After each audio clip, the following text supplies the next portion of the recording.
Olho no voto. Olho na Band.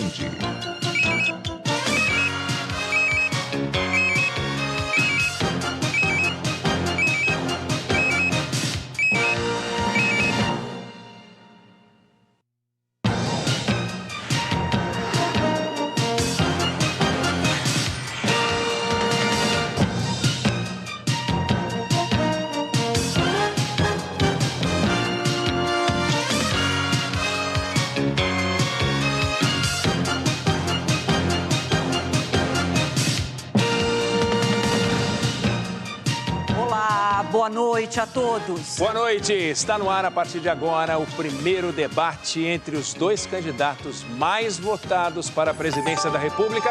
Assim como aconteceu no primeiro turno, este encontro é promovido por um pool de empresas de comunicação. O Grupo Bandeirantes está ao lado da TV Cultura, do UOL e da Folha de São Paulo. Faltando 2 semanas para o segundo turno, o eleitor terá a oportunidade de acompanhar um debate essencial de ideias e propostas entre os dois candidatos.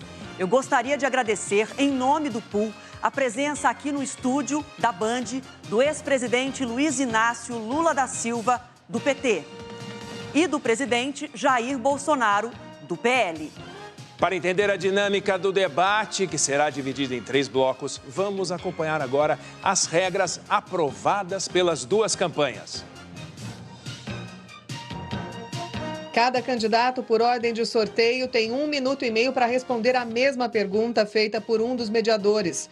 Em seguida, o primeiro confronto direto, com um banco de tempo. Os candidatos terão 15 minutos cada um para administrar entre perguntas, respostas, réplicas e tréplicas. No segundo bloco, jornalistas de empresas do pool fazem perguntas. Cada candidato terá 1 minuto e meio para responder. O terceiro bloco começa com uma pergunta feita por um jornalista do pool. 1 minuto e meio de resposta para cada candidato. Na sequência, um novo confronto seguindo as mesmas regras. Cada candidato terá 15 minutos para administrar como achar melhor. Logo depois, também por ordem sorteada previamente, os candidatos terão 1 minuto e meio para as considerações finais. Como foi acertado previamente com as campanhas, nós não temos público aqui neste estúdio. Mas para receber convidados dos partidos e também jornalistas, a Band montou uma sala digital em parceria com o Google e o YouTube. E eu lembro que este debate é transmitido também no Band Play, no band.com.br e no canal Band Jornalismo do YouTube. Bom, então vamos para a primeira pergunta, que é feita para os dois candidatos.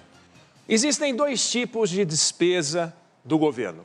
Aquelas que são feitas por ordem constitucional, sem que os senhores possam interferir de forma alguma. E aquelas sobre as quais os senhores podem decidir. Nos países avançados, nos países mais civilizados, em termos orçamentários, metade do orçamento é controlado desta forma constitucional e metade é comandado pelo presidente. Aqui no Brasil, 96% do dinheiro vai direto para o seu destino, sem a mão do presidente, sobram 4 na mão do presidente da República. E para fazer novos projetos, novas ideias, novos programas, tem que tirar projeto, tem que tirar ideia, tem que tirar programa. Eu quero saber, para cumprir os projetos e programas que os senhores propõem na campanha, os senhores vão cortar de onde? Dos 4% que comandam ou vão propor mudanças constitucionais para mexer nos outros 96%? Bom, pela ordem sorteada, o primeiro a responder a essa pergunta é Jair Bolsonaro. Boa noite, candidato. O senhor tem 1 minuto e meio, por favor. Boa noite. Por exemplo, a questão do Auxílio Brasil. A origem desse dinheiro virá de uma proposta que já passou na Câmara, visando a reforma tributária, e está no Senado Federal. Vamos manter essa despesa extra de forma permanente e vitalícia. Deixo claro, quando nós criamos o Auxílio Brasil, final do ano passado, nós renegociamos o parcelamento dos precatórios e criamos um auxílio emergencial de R$ 400. Nesse momento, toda a bancada do PT votou contra na Câmara dos Deputados, porque eles não têm qualquer preocupação com os mais pobres. Voltando à questão de recursos, não apenas isso, na reforma tributária, bem como o nosso governo estuda, ao se privatizar alguma coisa, uma parte, obviamente, vai para pagar juros da dívida e a outra parte irá para irrigar projetos outros que pode acontecer. Porque realmente, esse restante de 4% do orçamento é muito pequeno. Mas tudo nós fazemos, como já faremos, como fizemos no passado, dentro da responsabilidade fiscal. Tanto é que, em nenhum momento, houve qualquer medida do nosso governo que viesse causar um desconforto, um descontrole junto ao mercado, bem como oscilação no dólar. Então, fazemos tudo dentro da responsabilidade. Sua vez, candidato Lula, por favor, 1 minuto e meio. Olha, eu vou até me aproximar da Câmara para dizer que o Partido dos Trabalhadores tinha proposto, antes de votar os R$600 mil de auxílio emergencial, quando o presidente, então, propunha 200. A Câmara votou 500 e ele propôs 600. Depois ele reduziu para 400 e agora mandou os 600 só até dia 31 de dezembro, porque não está na LDO. Na verdade, o que nós fizemos? Nós provamos à sociedade brasileira de que é possível a gente ter capacidade de investimento quando a gente planeja e quando a gente, coloca o dinheiro no lugar certo. Quando nós fizemos o PAC em fevereiro de 2007, nós investimos praticamente 1,4 trilhão de reais durante todo o processo do PAC para construir 13 mil obras que foram entregues e mais 13 mil que ficou para terminar, que algumas estão terminando agora. O dado importante é que, se você souber trabalhar, planejar, você vai ter o dinheiro para fazer as coisas e, ao mesmo tempo, nós temos certeza de que o Congresso vai aprovar uma reforma tributária para que a gente possa, com a reforma tributária, taxar menos os mais pobres, os trabalhadores. Por isso é que nós propomos uma isenção até R$5 mil de não pagamento do imposto de renda e cobrar dos mais ricos, que muitas vezes não pagam sobre o lucro, sobre o dividendo. Aí nós vamos ter dinheiro para fazer as políticas que nós fizemos. Nós vamos começar agora a primeira rodada direta entre os candidatos. Cada um terá 15 minutos para usar da forma que achar melhor. Para não prejudicar a compreensão de quem está assistindo a este debate, o ideal é que um sempre aguarde o outro terminar. Se um candidato ainda estiver concluindo o raciocínio, a sua fala não pode ser interrompida pelo adversário. Se acontecer isso, o microfone vai ser desligado. E pela ordem sorteada, quem começa é o candidato Lula. Bom debate aos dois, por favor. Eu até queria começar pedindo desculpa ao telespectador, porque eu não cumprimentei quando eu comecei a falar. Eu quero cumprimentar a direção da Banda, a direção da Folha, a direção da TV Cultura e a direção do UOL por fazer esse pool e permitir que a gente pudesse fazer um debate franco e aberto. Vocês sabem que eu estou candidato na perspectiva de reconstruir esse país. Fazer com que esse país volte à normalidade, que as instituições funcionem corretamente, que o Congresso legisle e não trate do orçamento, que o governo governe e que o Poder Judiciário cumpra com o seu papel. Mas, sobretudo, é preciso trazer o povo mais pobre à cidadania outra vez. Quando eu governei de 2003 a 2010, nós fizemos a maior política de inclusão social que a história desse país conheceu. Nós geramos 22 milhões de empregos, nós aumentamos o salário mínimo, nós fomos o governo que mais fez universidade e escola técnica nesse país. E, por isso, eu até gostaria de fazer uma pergunta para o candidato, o meu adversário. Quantas universidades e quantas escolas técnicas o senhor fez como presidente da República? Primeiramente, o senhor Lula confunde auxílio emergencial com Auxílio Brasil. O auxílio emergencial de R$600. E o senhor que fala tanto de pobre, deixar bem claro, durante o ano 2020, quando o povo foi obrigado a ficar em casa, não por decisão desse presidente, mas por decisão de muitos governadores do seu partido, eles iam morrer de fome.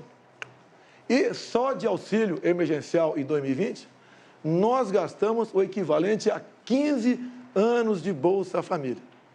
E o Bolsa Família pagava muito pouco. Eu tinha vergonha de ver as pessoas mais humildes, em especial do Nordeste, do interior do Nordeste, recebendo, algumas famílias, começando a receber R$42 por mês. O senhor só podia dar algo melhor, como está dizendo agora, por que não deu lá atrás? Porque agora, quando a gente chega e passa para 400, contra a sua bancada do PT, e depois passa para 600, o senhor quer se arvorar de grande benfeitor que vai prometer. O senhor promete o tempo todo. O senhor prometeu levar água para o Nordeste. E agora o senhor está prometendo picanha e cerveja.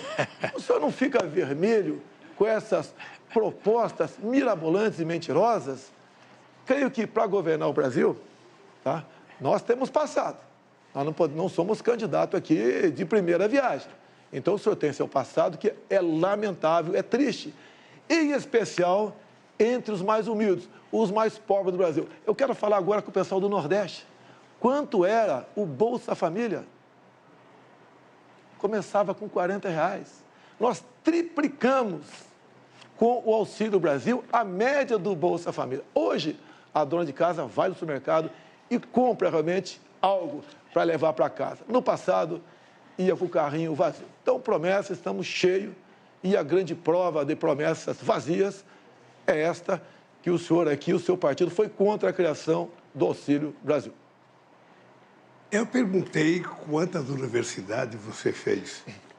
Perguntei quantas escolas técnicas você fez. E você veio falar do Bolsa Família. O nosso programa de inclusão social não era só o Bolsa Família. O nosso programa de inclusão social foi a maior política de distribuição de renda que esse país já conheceu para o pobre. Porque era ajuda ao pequeno produtor rural, era 1.400.000 cisternas que nós fizemos para o Nordeste, era o PNAE para levar comida para as crianças mais pobres e a gente comprava do pequeno produtor, além do aumento do salário mínimo de 74%. Mas eu queria voltar à pergunta inicial. Quantas universidades e escolas técnicas o seu governo fez? Senhor Lula, durante a pandemia, 2 anos as universidades ficaram fechadas. Não tinha cabimento você abrir a universidade para ficar fechada. Agora, o senhor, junto ao FIES, o senhor ofereceu crédito para milhões de jovens. Milhões de jovens. E mais de 1 milhão estavam endividados, sem condição de pagar esse crédito, o FIES. O que o meu governo fez? Mandou a proposta para o parlamento e nós juntos permitimos a anistia de até 99% da dívida dessa garotada. Nós tiramos essa garotada da inadimplência, do SPC, do Serasa. O senhor mais endividou a garotada do que deu ensino de qualidade. Eu já percebi que ele não quer dizer que, vergonhosamente, ele fez uma universidade em Tocantins que a presidenta Dilma é que tinha aprovado. Porque nós fizemos 18 universidades novas, 178 campos, além do ProUni e do FIES. O FIES a pessoa não tinha que pagar enquanto estava estudando. Eu não vou perguntar de universidade já, porque parece que não sabe. Parece que sabe que ele não fez nenhuma. Mas eu vou perguntar de pandemia. O Brasil tem 3% da população mundial. E o Brasil teve 11% das mortes da pandemia no mundo. Por que houve tanta demora para se comprar vacina? O senhor não se sente responsável? O senhor não carrega nas costas um pouco do sofrimento dos brasileiros de ser responsável, pelo menos, por 400.000 mortes nesse país? Primeiramente, senhor Lula, falo que eu atrasei a vacina em 2020. Não existia vacina à venda em 2020. A primeira vacina no mundo foi aplicada em dezembro de 2020. Em janeiro do ano seguinte, um mês depois, o Brasil começou a vacinar. Nós compramos mais de 500 milhões de doses de vacina. E todos aqueles que quiseram tomar vacina, tomaram. E o Brasil foi um dos países que mais vacinou no mundo e em tempo mais rápido. Então, o senhor se informe antes de fazer acusações levianas e mentirosas, que, afinal de contas, se o senhor não mentir, o senhor deixa de ser... Eu não faço acusações mentirosas, são dados científicos. O senhor atrasou a vacina, depois teve um processo, inclusive, de corrupção definido e denunciado pela CPI, e o fato concreto é que a sua negligência fez com que 680 pessoas morressem, quando mais de metade poderia ter sido salva. A verdade é que o senhor não cuidou, debochou, riu, dizia que não tomava vacina, quem tomava vacina virava jacaré, que virava homossexual, que não podia tomar vacina. O senhor gozou das pessoas, imitou as pessoas morrendo afogada por falta de oxigênio em Manaus. Ou seja, não tem na história de nenhum governo do mundo alguém que brincou com a pandemia e com a morte como você brincou.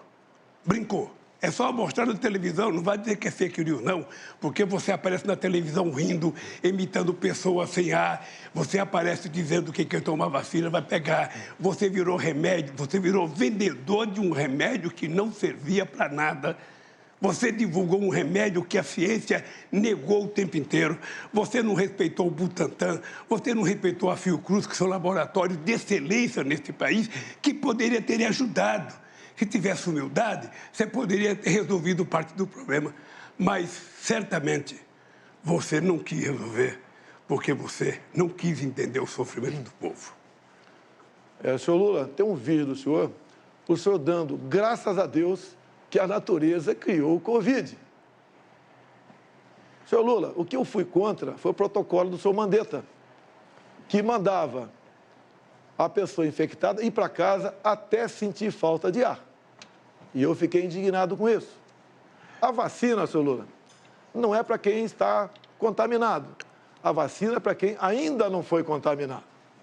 A questão do tratamento precoce, tendo ou não comprovação científica, porque era algo inédito no mundo todo, tirou-se a autonomia do médico, a tal da receita off-label. Isso que foi castrado no Brasil. A história mostrará quem está com a razão. E isso que o senhor fala de vídeo no YouTube, eu zombando, é só ver as imagens. Exatamente o contrário. Eu falo como a pessoa ir se sentir em casa e depois daquela maneira ir para o hospital. Agora, deixar bem claro, quando se fala em corrupção, corrupção fez o seu partido na Covid. Quando chegou na CPI, a notícia de 50 milhões de reais desviado para o senhor Carlos Gabas, ex-ministro de Dilma Rousseff, que passeava de bicicleta com ela, a CPI do seu amigo Renan Calheiros e Omar Aziz não quis investigar. 50 milhões torrado numa casa de maconha, não chegou nenhum respirador, e daí sim, irmãos nordestinos morreram por falta de ar, por corrupção do senhor Carlos Gabas, deixar bem claro, em especial o seu governador de Minas Gerais, da Bahia, Rui Costa. Então, o consórcio do Nordeste, o qual o senhor tinha amplo conhecimento e domínio, praticou corrupção e matou, sim, irmãos nordestinos sufocados em hospitais. Mas se você tivesse um mínimo de responsabilidade para cuidar da CPI, você teria, primeiro, ouvido os governadores de estados. Eles criaram um consórcio, eles tentaram comprar vacina, o Ministério da Saúde não permitiu. E quando o Brasil começou a dar vacina, em janeiro de 2007, São Paulo começou a dar vacina, 57 países já tinham dado vacina. A verdade, Bolsonaro, a verdade é que você colocou o ministro da Saúde que não entendia. O único que parece que entendia um pouco era o Mandetta, que o senhor tirou logo. Depois colocou um outro que não entendia, até chegar no Pazuello. O Pazuello era visível que ele não entendia nada de saúde, era visível que tinha sido montada uma turma lá para comprar vacina. Ou seja, tinha a denúncia de que a CPI provou e está no processo, eu espero que o procurador vai investigar, de que tinha gente reivindicando $1 por cada dose de vacina vendida. Isso está na CPI, está no relatório da CPI, o Brasil inteiro viu e, obviamente, que o povo espera que um dia a Procuradoria-Geral da República investigue para saber o fundo de verdade ou não. Segundo a CPI, a Covaxin não vendeu nenhuma vacina no Brasil. Então, para de mentir. Não teve corrupção porque não teve vacina no Brasil. Agora, o senhor falou uma coisa importante. Eu poderia ter conversado com os governadores do consórcio do Nordeste. Então, eu digo uma coisa, senhor Lula. Eu poderia ter acabado com a CPI da Covid rapidamente. Sabe como? Se eu acolhesse uma emenda do senhor Omar Aziz, seu amigo, senador, lá do Amazonas, e do irmão do senador Renan Calheiros, Renildo Calheiros.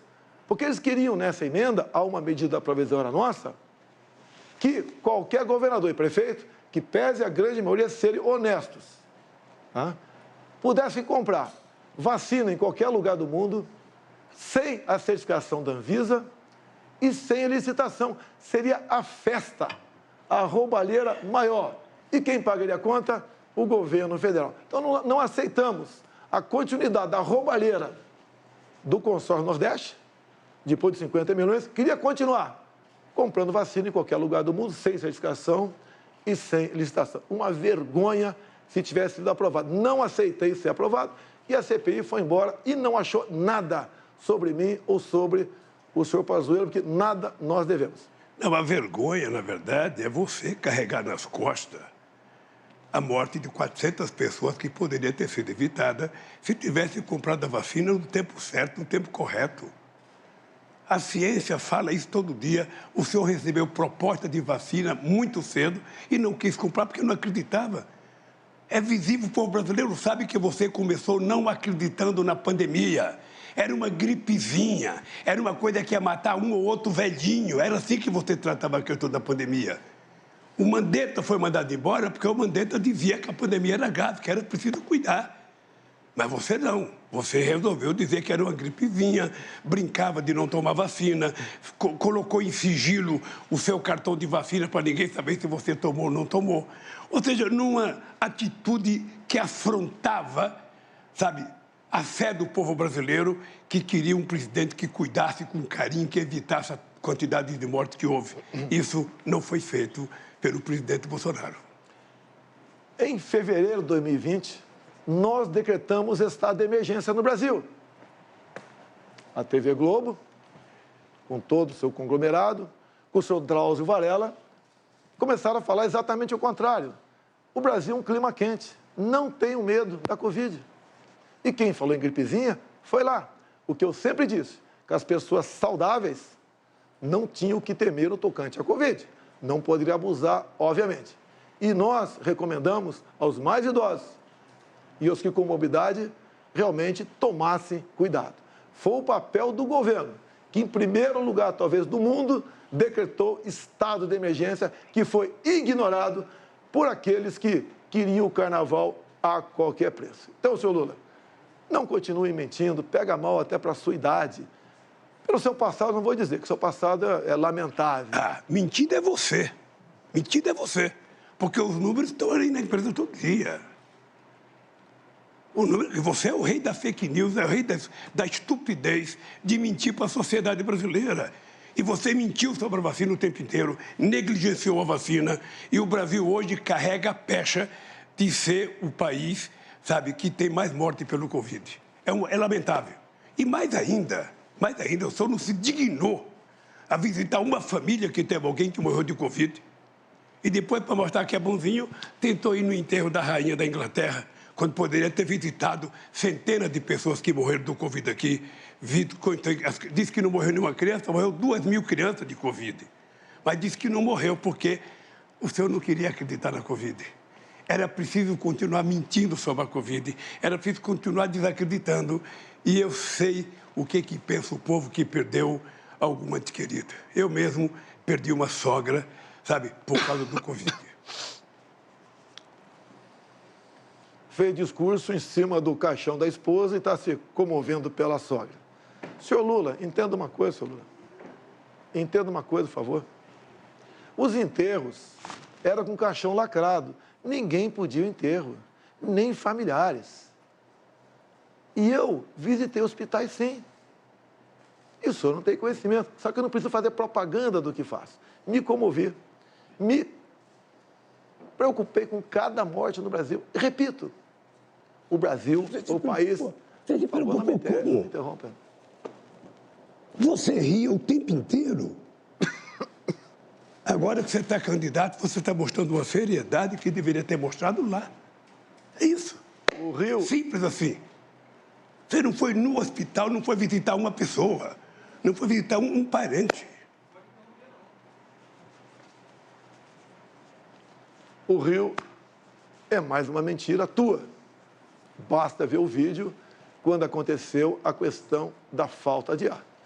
Vocês são especialistas em pegar vídeos, filmes e cortar o pedaço que interessa para vocês. Você sabe quem é especialista nisso. Você sabe quem é o rei da fake news. Você sabe, candidato Lula, deixa o presidente, candidato Bolsonaro, terminar o raciocínio. Ah, tá bom. Repito, nós compramos 500 milhões de doses de vacina. Entregamos com a logística nossa para estados e municípios.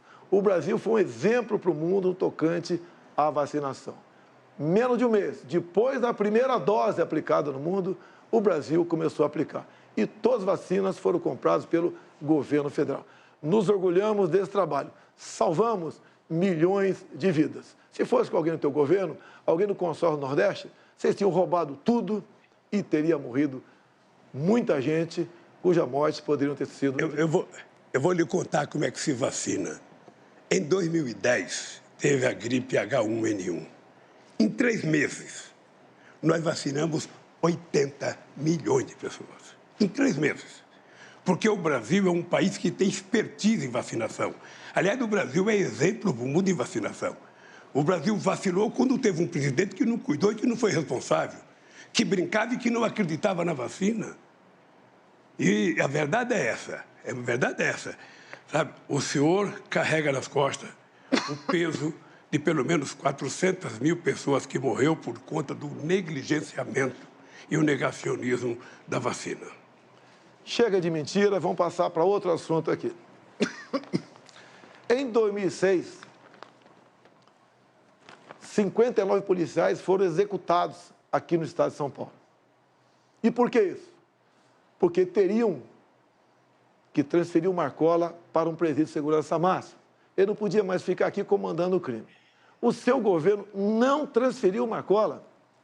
Pelo que tudo indica, fez um acordo com o Marcola e com o seu Alckmin, que era governador de São Paulo naquele tempo. Repito, 2006, 59 policiais assassinados em São Paulo.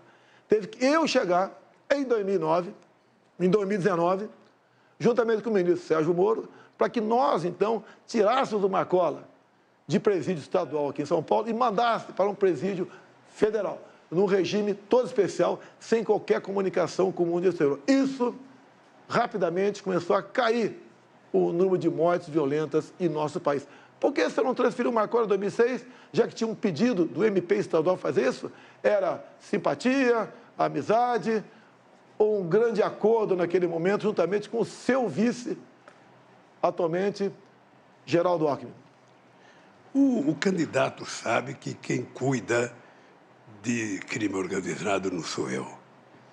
Quem tem relação com o miliciano, que crime organizado, ele sabe que não sou eu e sabe quem tem. Sabe, inclusive, sabe da culpabilidade que foi o crime organizado que matou a Marielle no Rio de Janeiro.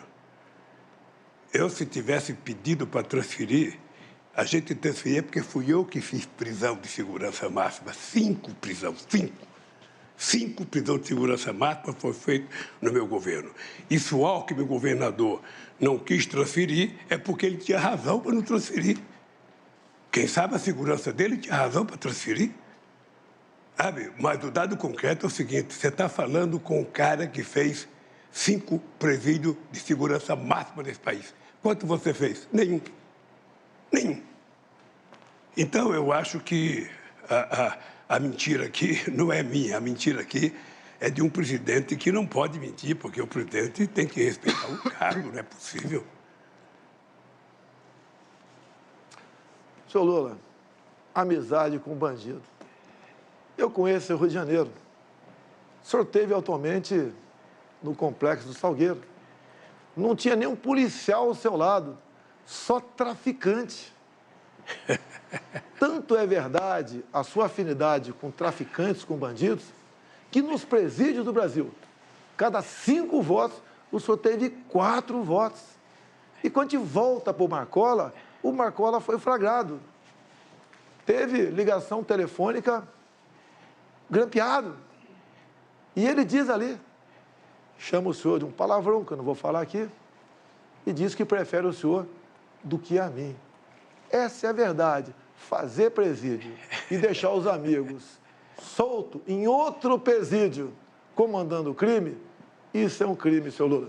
Sabe o que eu tenho orgulho? É que eu sou o único candidato a presidente da República que tem coragem de entrar numa favela, sem colete de segurança. E já não é agora, não. Quando eu era presidente, eu entrava no Rio de Janeiro. E a pessoa falava, vai com cuidado, porque o Bolsonaro é amigo dos milicianos, você vai com cuidado. E eu ia, sabe por quê? Eu acredito no povo. E eu fui numa comunidade no Complexo do Alemão, povo extraordinário, trabalhador, fizemos uma passeata extraordinária, exuberante, e ali não tinha bandido na passeata, ali tinha mulher e homens que trabalham, que levantam às 5 horas da manhã para trabalhar. Os bandidos, você sabe onde estavam. Os bandidos, sabe, tinha um vizinho seu que tinha 100 armas dentro de casa. Você sabe. Esse não era da favela do Complexo do Alemão. Esse, quem sabe, morava num apartamento na Avenida Copacabana. É achar que o bandido está só no lugar dos pobres? Os grandes bandidos estão no lugar dos ricos. Os pobres são trabalhadores e eu vou votar no Complexo do Alemão. Porque não foram os presos que votaram em mim. Foi o povo brasileiro. Eu tive 6 milhões de votos a mais do que você, com toda essa gastança que você fez.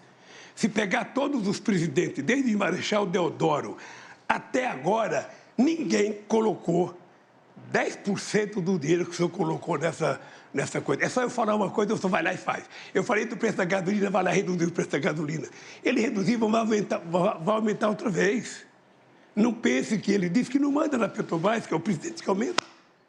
Então, Bolsonaro, se tem um mentiroso aqui, esse mentiroso chama-se Jair Messias Bolsonaro, que tem mentido diariamente ao povo brasileiro. Inclusive, levou água para o Nordeste.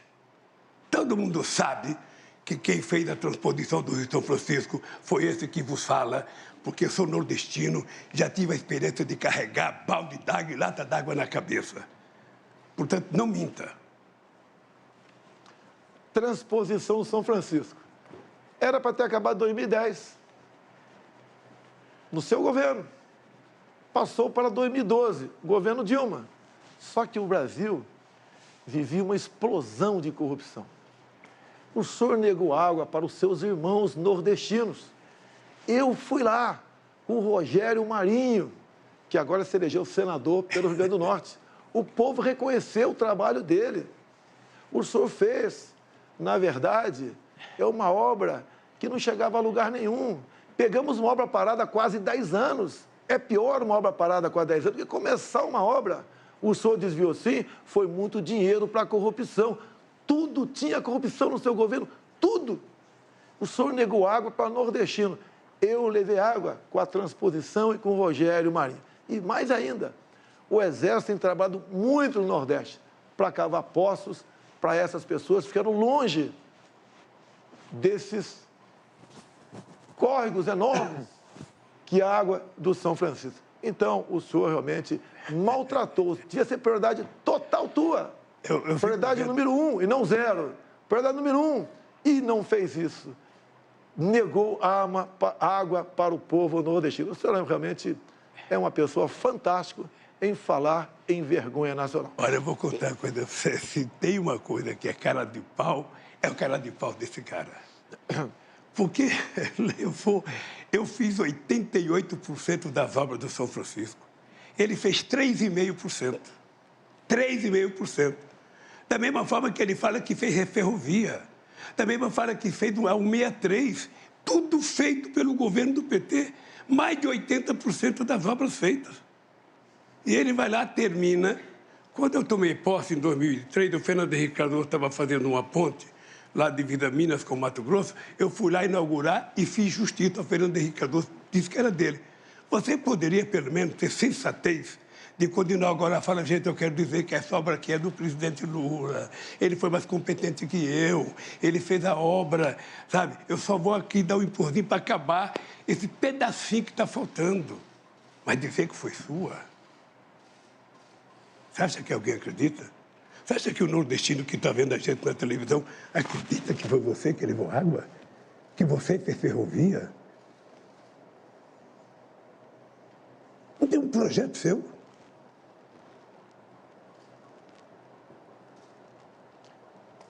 Se o senhor fez 86% das obras no seu governo... 88. Parabéns. 88. Dilma ficou mais meia dúzia de anos. Não terminou os 12 que faltavam. Se o senhor mandava no governo Dilma, quem está mentindo? Por que em 6 anos não concluiu, já que faltava apenas 12%? Quando o senhor fala em BR-163, não inventa. Faltavam 50 quilômetros. Essa BR que passa lá pelo Pará. Quando nós assumimos, o Tarcísio, em 6 meses, com o Exército Brasileiro, fez essa obra, que passou pelo seu governo, por Dilma, 14 anos, e esses 50 quilômetros foi esquecido. Ou seja, não fale em infraestrutura e não fale em água para o Nordeste sem ter um mínimo de conhecimento. O senhor deve se lembrar muito bem, é do desviado em dinheiro e não em água para o Nordeste. O Tarcísio aprendeu trabalhando com a Dilma, porque o Tarcísio foi no PAC com a Dilma que ele aprendeu a fazer essas obras. Porque ele trabalhou com a Dilma, não sei se você sabe. Ele foi do PAC quando a Dilma era presidente da República. O dado concreto, Bolsonaro, é o seguinte. O dado concreto é que, no nosso governo, nós fizemos a maior política de infraestrutura que esse país já conheceu. Maior. Talvez eu tenha perdido do Geisel quando ele fez o Proálcool nos anos 75.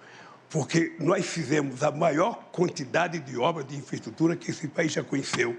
Geramos muito emprego, mas muito emprego de carteira profissional assinada, coisa que Vossa Excelência não faz. O senhor fala muito. Na verdade, nada fez. O Tarcísio, sim, trabalhou, mas ele não era dono da caneta, ele não era dono do recurso. Fez o possível. E quando foi trabalhar comigo, ele sentiu-se como a pessoa mais útil do mundo, e o que foi verdade. Concluiu obras por todo o Brasil. Se em vez de ter ministros, como o senhor teve no passado, quase todos presos, tivesse pessoa da linha do Tarcísio na frente, muitas obras seriam feitas sim. Então, a grande verdade, o senhor não fez nada pelo Brasil, a não ser transpor dinheiro público para o seu bolso e dos seus amigos. Olha, ainda bem que você está assistindo, e eu quero até parabenizar a Bandeirante, porque o horário do debate é nobre, 8 horas. Porque um cidadão tem a cara de pau e a disfarçatez que tem, o presidente, de dizer que nós não fizemos nada para o país. Ele era deputado. Ele nunca fez um discurso contra o governo Lula. Nunca fez um discurso. Procurei nos anais do Congresso Nacional. Esse cara tem raiva do Lula, ele ter feito um discurso contra o Lula. Não! Não, ele não fez, sabe por quê? Porque, no fundo, ele sabe que eu fui o presidente que mais investiu nesse país, mais fizeram e mais ainda, foi o que mais cuidei das Forças Armadas. A aeronáutica não tinha avião, a marinha não tinha navio, o exército não tinha nem coturno. E eu dei. Na verdade, as Forças Armadas não tinha ministro. Você botou gente incompetente na frente do Ministério da Defesa. Gente não tinha qualquer conhecimento de nada. Uma vergonha na frente. Agora, falar que eu não fiz nenhum discurso contra você, Lula, 8 anos de governo, eu não vou nem rebater isso aí. Pelo menos 2 por semana eu fazia, mostrando as mentiras e as inverdades e a corrupção do seu governo. Obrigado, candidatos. Você está acompanhando o primeiro debate entre os candidatos à presidência da República no segundo turno, realizado por um pool que reúne o Grupo Bandeirantes, o jornal Folha de São Paulo, a TV Cultura e o UOL. Logo após o intervalo, é a vez de jornalistas fazerem as perguntas aos candidatos. Olho no voto, eleições 2022.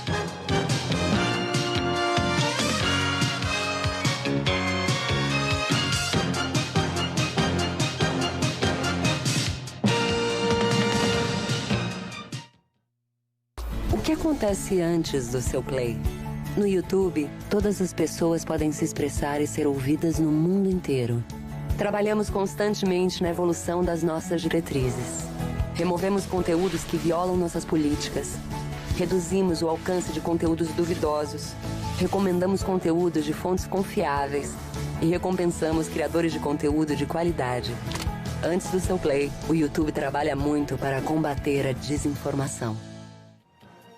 Estamos de volta ao vivo aqui da nossa sala digital. Para você que está acompanhando o debate entre Lula e Bolsonaro, o primeiro debate do segundo turno. Vamos então para nessa nossa câmera aqui, que a gente chama de grua, dar aquela passeada pelo nosso espaço, pela nossa sala digital, para você conhecer um pouquinho mais. São mais de 120 pessoas aqui, cerca de 120 convidados dos candidatos, também jornalistas da imprensa nacional e internacional, acompanhando aqui esse debate juntamente a nós, profissionais do Grupo Bandeirantes, trazendo também os dados do que você está buscando na caixinha do Google. É ela, Lana Canepa, que está ajudando a gente a monitorar, né, Lana? Eu e o Marco Túlio estávamos dando uma olhadinha aqui. Impressionante a movimentação dos dados, o interesse do eleitor mudando em tempo real. Quer entender? Brasil, temas mais buscados nas últimas 4 horas. A gente mostrou aqui que o eleitor está de olho no debate da Band, né, Cíntia? Tem 1.600.000 pessoas acompanhando essa live, a transmissão do debate ao vivo.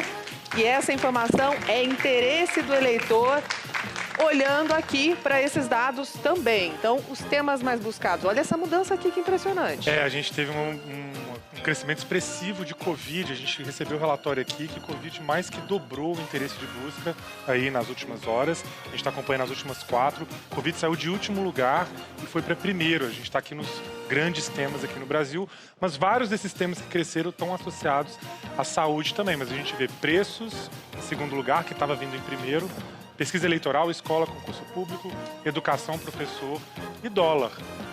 Impressionante aqui. Então, Covid era um dos temas mais buscados, agora é o tema mais buscado, depois que os dois candidatos passaram ali boa parte daquele confronto direto, em que eles usaram o tempo para discutir o assunto pandemia.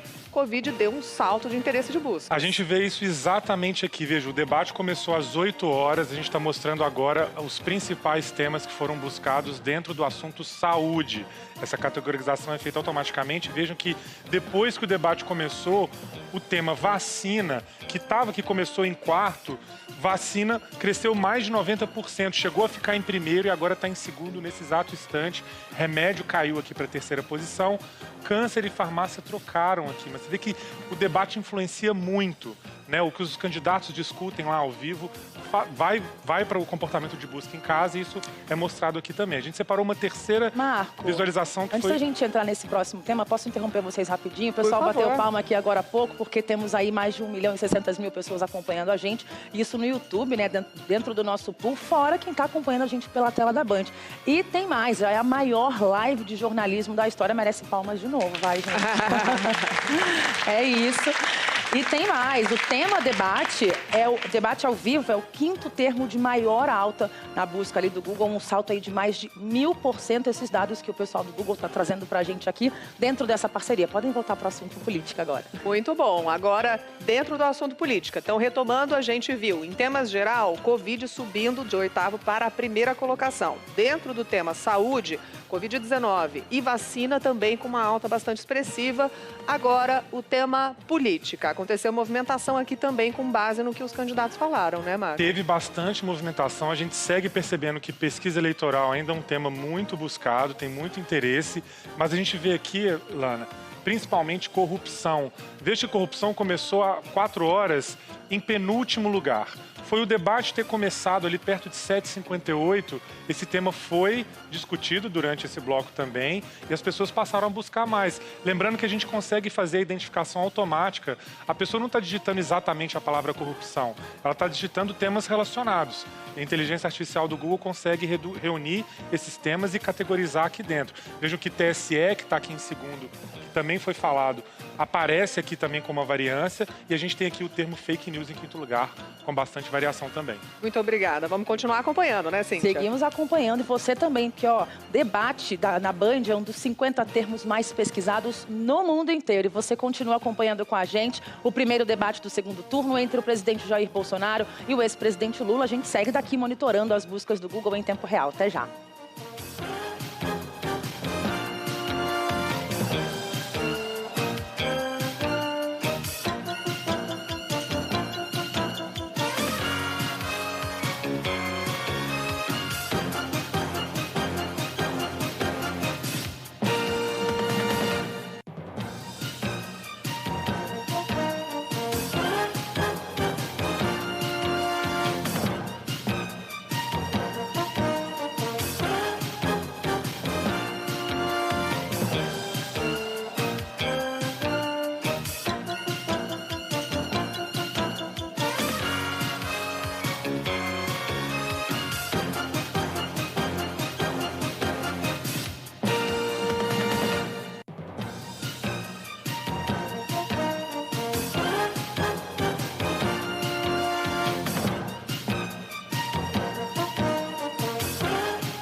Estamos de volta, ao vivo, com o primeiro debate entre os candidatos à presidência da República neste segundo turno.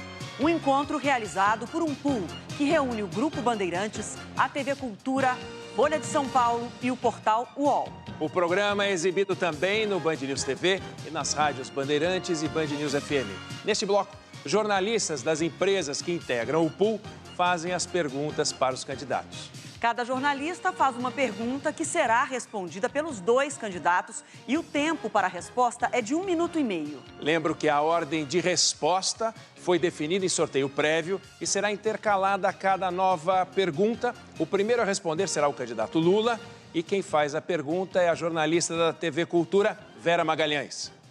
Boa noite, candidatos. Boa noite a todos. A minha pergunta é sobre a relação entre os poderes.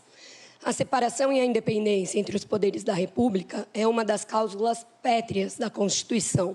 Ainda assim, tramitam no Congresso uma série de propostas que visam alterar a composição do Supremo Tribunal Federal, aumentando o número de ministros ou estabelecendo mandatos que acabariam com a vitaliciedade desses integrantes do Supremo. Essas medidas têm sido defendidas por alguns como uma forma de conter supostos abusos do judiciário, mas são vistas também como ameaças à democracia por juristas e observadores de como essas práticas ocorreram em países como Venezuela ou Hungria. Eu queria saber se os senhores se comprometem, caso eleitos, a respeitar a separação dos poderes e a sua independência e descartar esse tipo de medida. Candidato Lula, 1 minuto e meio. Vera, você vai ver que eu vou chegar perto da Câmara que você falou, não vai ter nenhuma agressão minha a você. Primeiro porque nós já tivemos uma experiência, no tempo da ditadura militar, de mudar a composição da Suprema Corte. O Castelo Branco mudou de 11 para 17, depois ele tirou 5 porque ele não gostava e ficou só o que eles queriam. Não é prudente, não é democrático um presidente da República querer ter os ministros da Suprema Corte como amigos. Você não indica o ministro da Suprema Corte para ele votar favorável a você ou te beneficiar. Os ministros da Suprema Corte têm que ter currículo. As pessoas têm que ter história, têm que ter biografia. E essa gente tem que fazer o que precisa ser feito. E eu tenho orgulho, porque foi os ministros que eu indiquei que votaram Célula Tronco, votaram Raposa Serra do Sol, votaram a União Civil. Ou seja, foram pessoas que tiveram uma postura de dignidade. Sinceramente, eu estou convencido que tentar mexer a Suprema Corte para colocar amigo, para colocar companheiro, para colocar partidário, é um atraso, é um retrocesso que a República Brasileira já conhece muito bem. E eu sou contra. Eu acho que a gente pode discutir no futuro, se tiver uma nova Constituinte, quem sabe ter mandato ou não, quem sabe as pessoas têm uma limitação maior. Mas eu acho que a Suprema Corte tem que ser escolhida por competência, por currículo e não por amizade. Candidato Jair Bolsonaro, por favor, 1 minuto e meio. Prezada jornalista Vera, satisfação revela. Só que para deixar bem claro, a proposta de emenda à Constituição, ora em tramitação na Câmara, é da senhora Luísa Erundina. E tem 40 deputados do PT que deram o devido apoiamento. Ou seja, em 2013, a senhora Dilma Rousseff, que exercia forte influência do senhor Lula, tentou criar mais 4 vagas para o Supremo Tribunal Federal.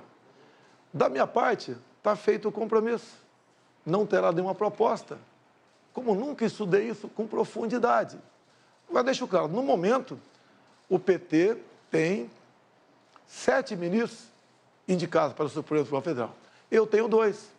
Caso eu venha a ser reeleito, eu tenho mais 2. Eu ficaria com 4 e o PT com 5. Está feito o equilíbrio. Agora, quanto a currículo, obviamente, isso passa por cada presidente, que é uma indicação do mesmo e passa por uma sabatina no Senado Federal.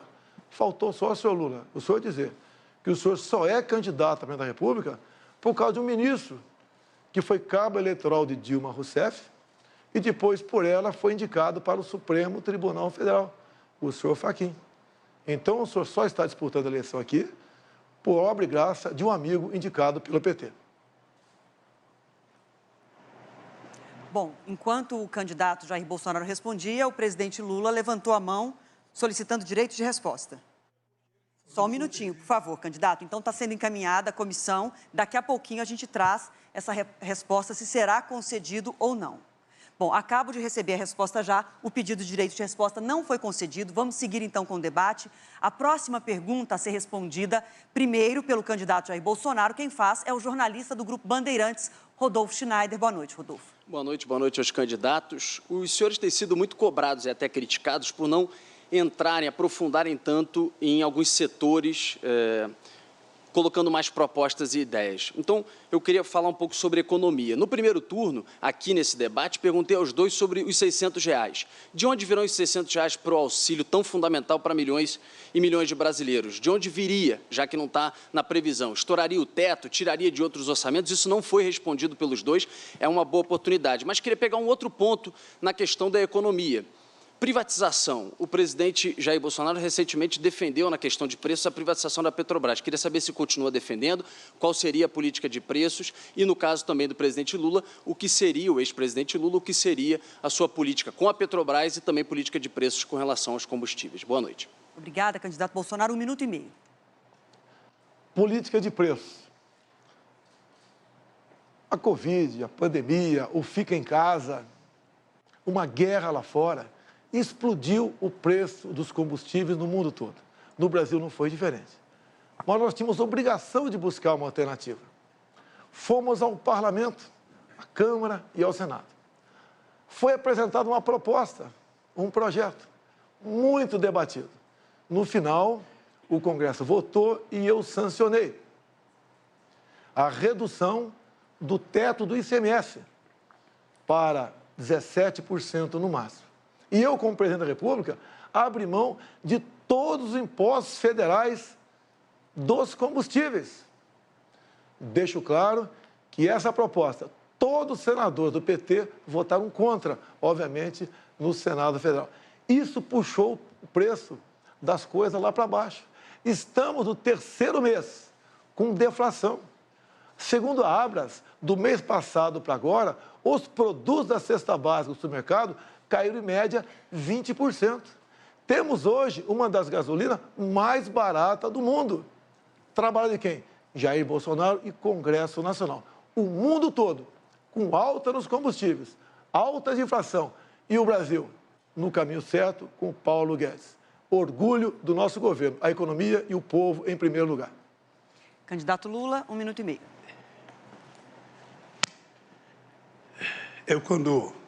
Quando eu ouço o meu adversário falar, eu fico imaginando que mundo ele está.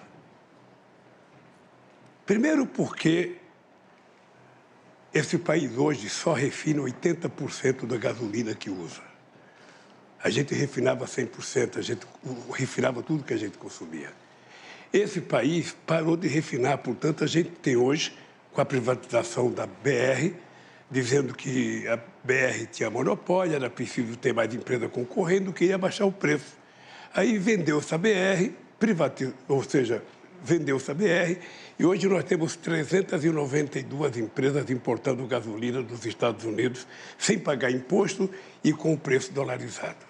Ora, na verdade, o preço não tem que ser dolarizado porque a gente faz a exploração em real, a gente paga o salário dos pessoal em real, e a gente fazia as próprias plataformas e a sonda aqui, coisa que não faz mais. Eu acredito piamente que eu sou contra a privatização. Acho que privatizar a Petrobras é uma loucura. O governo dele acabou de privatizar os gasodutos e hoje a gente paga 3 bilhões de reais por ano de aluguel do gasoduto, para usar os gasodutos. Ou seja, em 10 anos já se consumiu o dinheiro que pegou e mesmo assim a gente vai continuar pagando 3 bilhões. Eu, sinceramente, acho que privatizar não é solução para nada. Quem pergunta agora é a jornalista da Folha de São Paulo, Patrícia Campos Melo. Boa noite. O tema da minha pergunta é relações entre os poderes. As fake news divulgadas por autoridades eleitas e altos funcionários do governo têm prejudicado a implementação de políticas públicas e o debate eleitoral se transformou em uma guerra suja. Há uma avalanche de mentiras sobre as urnas e o sistema eleitoral, sobre religião, sobre vacinas, sobre saúde pública. Candidato Bolsonaro, o senhor já teve inúmeras declarações falsas removidas da internet. Candidato Lula, sua campanha já teve declarações falsas removidas da internet. Os senhores se comprometem a propor uma lei específica para que o judiciário imponha penas para autoridades eleitas, presidente inclusive, e servidores que divulguem informações factualmente inverídicas que prejudiquem o bem-estar da população, como informações falsas sobre saúde e violência sexual, por exemplo. Sim ou não? Candidato Lula, 1 minuto e meio. Olha, o meu adversário teve 36 processos, sabe, tirando o programa dele de mentira. 36 fake news, a Suprema Corte tirou, o Superior Tribunal Eleitoral tirou dele. Uma demonstração de que faz parte do cotidiano dele. A imprensa publica fartamente que há pelo menos 6 ou 7 mentiras por dia contada, brinca de se contar mentira, levanta de madrugada, tem vontade e vai e conta uma mentira, faz uma live e conta uma mentira, sabe? Levanta até 1h da manhã para fazer live. Eu, sinceramente, acho, eu já participei de outras campanhas. Você sabe que eu já participei de campanha contra o Fernando Henrique Cardoso, contra o Collor, contra o Serra, e o nível era outro. Era um nível civilizado, era um nível em que a verdade sempre prevalecia, a verdade sempre estava na ordem do dia. A gente debatia o futuro do país, a gente debatia economia, debatia trabalho, debatia salário, sabe?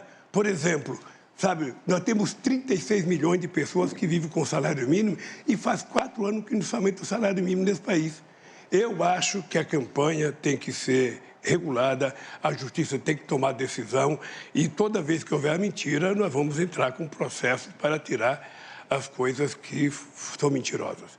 Porque o povo, se votar num candidato que mente, sabe que esse candidato não vai governar corretamente. Candidato Bolsonaro, 1 minuto e meio. Lula, se você não mentir, não mentisse, não seria você. Você me chama o tempo todo de genocida, miliciano, canibal. E a última, o seu programa, influenciado por Gleisi Hoffmann, me acusou de pedofilia, tentando me atingir naquilo que eu tenho mais de sagrado, defesa da família brasileira, defesa das crianças. Ato contínuo que aconteceu no dia de hoje. O senhor Alexandre de Moraes dá uma sentença contrário a essas fake news, essas mentiras, e diz a sentença aqui: a postagem realizada pela representada Gleisi Hoffmann, presidente do PT, em 15 de outubro agora, se descola da realidade, por meio de inverdades, fazendo uso de recortes e encadeamentos inexistentes de falas gravemente descontextualizadas do representante Jair Bolsonaro, com o intuito de induzir o eleitorado negativamente.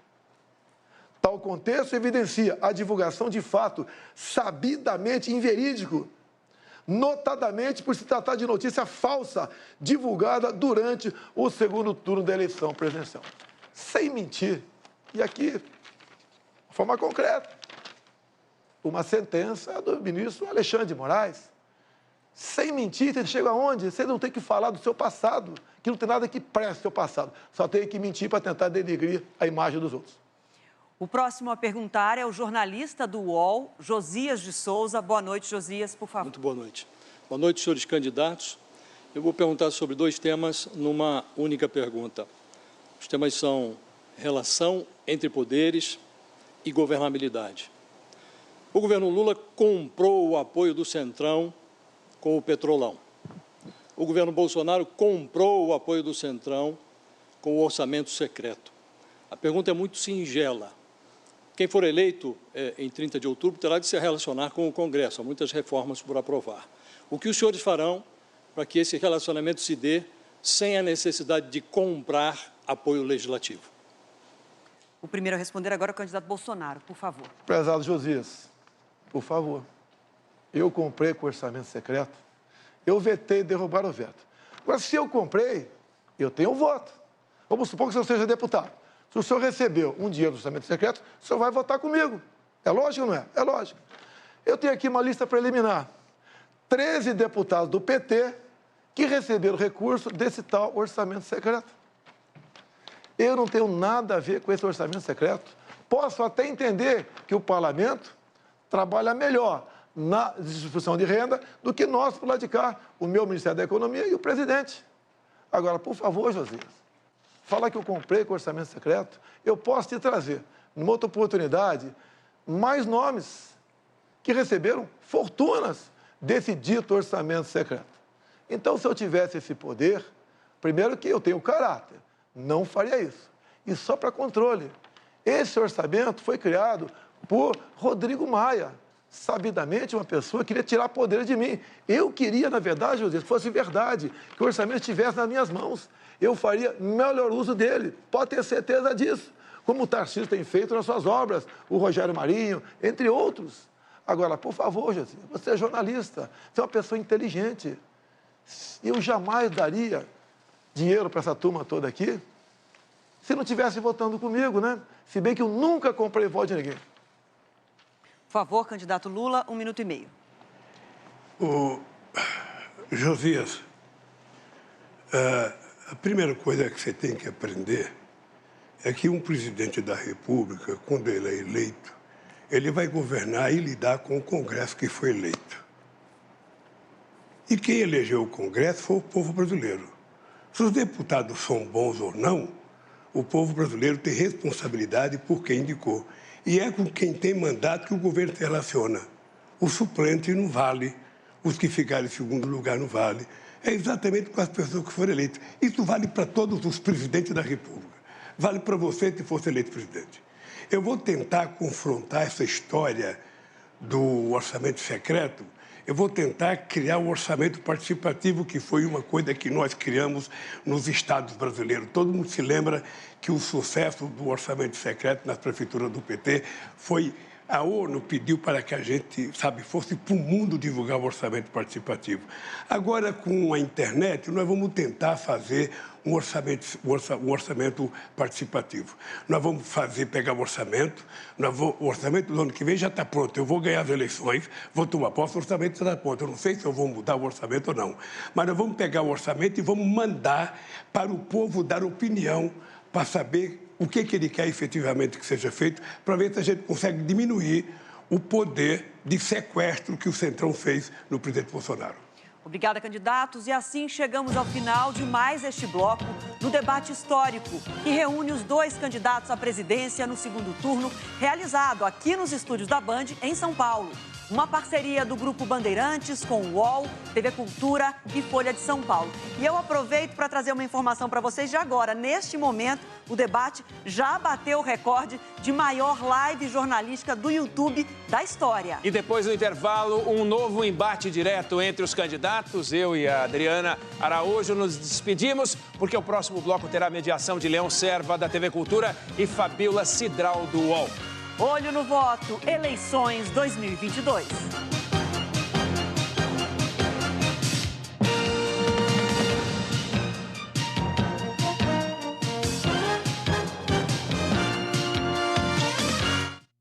O que acontece antes do seu play? No YouTube, todas as pessoas podem se expressar e ser ouvidas no mundo inteiro. Trabalhamos constantemente na evolução das nossas diretrizes. Removemos conteúdos que violam nossas políticas. Reduzimos o alcance de conteúdos duvidosos. Recomendamos conteúdos de fontes confiáveis. E recompensamos criadores de conteúdo de qualidade. Antes do seu play, o YouTube trabalha muito para combater a desinformação. De volta, ao vivo, aqui da Sala Digital, para você que está acompanhando o debate entre Lula e Bolsonaro, o primeiro do segundo turno. Lembrando, a Adriana Araújo acabou de falar e a gente reforça, essa já é a maior live de jornalismo do YouTube. Você está acompanhando com a gente ali simultaneamente, mais de 1.700 pessoas acompanhando. E quando a gente, ou melhor, 1 milhão, né, gente? Daqui é a maior da história, 1.700.000 pessoas acompanhando. E no pool, né, que a gente tem essa junção de várias emissoras jornalísticas transmitindo o nosso debate, já são mais de 2 milhões de pessoas assistindo. Bom, a gente vai então mostrar aqui, continuar acompanhando você. Essa aqui é a nossa sala digital, onde tem mais de 100 pessoas aqui convidadas acompanhando o nosso debate, entre pessoas, né, dos candidatos e outros convidados, nossos colegas jornalistas também. E é daqui que a gente está monitorando o que você busca na caixinha do Google, né, Lana? Exatamente, Cíntia. 2 milhões de pessoas acompanhando em tempo real. Muito obrigada pela sua audiência. É isso. É o retrato de como o país está reagindo minuto a minuto durante o nosso debate, esse debate histórico. Agora, Agora, olhando os temas aqui, Marco Túlio, vamos ver. Teve movimentação no tema geral? A gente teve sim, a gente viu que pesquisa eleitoral finalmente deixou a primeira posição aí nessas últimas 4 horas, né? A gente vê que agora preços volta à primeira posição, mas a gente também teve uma troca aqui, ó, na 5ª posição educação, que oscilou bastante, estava em 6º, mas depois chegou a última colocação, agora está em 5º, aqui logo já aqui no segundo bloco do debate. Vamos ver o tema política. Aqui sim, né? Os candidatos falaram nesse segundo bloco um pouquinho sobre composição do Supremo Tribunal Federal, né? O assunto corrupção é bastante recorrente. Então, o que aconteceu aqui? Olha que confusão, né, gente? No tema política. Aqui a gente segue com pesquisa eleitoral dominando o interesse de busca dentro da categoria política. Lembrando que a gente está olhando aqui as últimas 4 horas. Mas, de fato, assim, nesse último bloco, a gente teve uma disputa muito grande do interesse de quem está assistindo sobre assuntos que foram falados muito rapidamente. Então, a gente teve o STF, a gente teve a questão de fake news, que foi martelado durante muito tempo. Veja que fake news estava em penúltimo lugar, agora está em 3º. Mas a gente também teve corrupção, que oscilou bastante. Chegou à 2ª posição, agora está em 4º. TSE e orçamento secreto. Vejam que todos esses assuntos surgiram agora nesse último bloco. Foram bem falados pelos candidatos. Ana, deixa eu acrescentar aí a conversa de vocês, que a gente tem números, né, sobre essas buscas aí, especialmente em relação ao STF, quintuplicou na última hora essa busca, um aumento aí, uma alta de 400%, e a corrupção também triplicou na última hora a busca sobre esse assunto, mais de 190%. E aqui, especificamente no caso do STF, que agora ocupa o 2º lugar nas buscas dentro do assunto política, estava em 6º e subiu para 2º lugar. E fake news também aparece em 3º, estava aqui, ó, em 7ª colocação, subiu para 3º. Então, veja aqui, em tempo real, o que eles estão dizendo no debate afeta o interesse do eleitor. Ele vai para a caixinha do Google, pesquisa, e esse dado aparece aqui para a gente. E o último, vamos dar uma olhadinha nos temas de economia. Que foi também falado nesse segundo bloco, né, bastante, foi uma das perguntas levantadas pelos jornalistas. Vejam que preço estava dominando, mas agora deu uma oscilada também, mas eu acho que o mais digno aqui foi a oscilação de Auxílio Brasil, mas também a questão do empréstimo, né? A gente tem emprego aqui também que oscilou bastante, chegou na última posição, está em 6º. Energia também, com uma presença importante, e a questão do empreendedorismo, que chegou a ficar em 1º lugar, a gente trouxe aqui antes do debate e agora está na última posição. Vamos ver a última tela, que é a interesse de buscas, especificamente sobre o nome dos candidatos, porque teve uma movimentação de último minuto ali. A gente vem acompanhando desde as 6 da tarde. Essa linha segue baixa porque aqui o interesse está baixo, né? Então, quanto mais baixa ela está, menor o interesse. Então, à medida que a linha vai subindo, vocês vão vendo que o interesse vai aumentando e as linhas se cruzam, né? A gente trouxe isso aqui antes do debate começar, a linha vermelha o Lula e a linha azul o presidente Jair Bolsonaro. E aqui uma primeira inversão. A gente segue acompanhando esses dados em tempo real. É isso, esses dados que aí mostram um retrato, né, de como que o país vai reagindo minuto a minuto durante as falas dos candidatos. E você pode acessar todos esses dados nesse QR Code que está na sua tela. Você vai ver todos os detalhes que a gente está mostrando para você aqui da Sala Digital, com mais aprofundamento aí nesse QR Code. Você vai continuar acompanhando o nosso debate, o primeiro debate do 2º turno entre o presidente Jair Bolsonaro e o ex-presidente Lula. A gente segue aqui na Sala Digital, monitorando essas buscas do Google em tempo real para você. Até já!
Boa noite. Boa noite, estamos de volta ao vivo para todo o Brasil com esse debate histórico e que reúne pela primeira vez os 2 candidatos à presidência da República no 2º turno das eleições 2022. Um encontro fundamental para a democracia, promovido por um pool que reúne a TV Cultura, o Grupo Bandeirantes, o UOL e a Folha de São Paulo. Eu lembro que o debate está sendo exibido na internet pelos canais digitais de todas as empresas participantes e pelas rádios Cultura FM e Cultura Brasil. Para abrir este bloco, os dois candidatos terão 1 minuto e meio para responder a uma mesma pergunta. E quem faz essa pergunta inicial é o jornalista Taiguara Ribeiro, da Folha de São Paulo. Por favor, Taiguara. Candidatos, boa noite. O assunto é educação. Durante a pandemia, alunos de escolas públicas enfrentaram uma média de 287 dias sem escola. Além disso, essa falta de escola causou um prejuízo no aprendizado e também aumentou a desigualdade entre crianças negras e brancas, ricas e pobres. O que de concreto, caso os senhores sejam eleitos, vocês farão para recuperar essa defasagem educacional? Pela ordem sorteada, o primeiro a responder é o candidato Lula. Candidato, 1 minuto e meio para a sua resposta.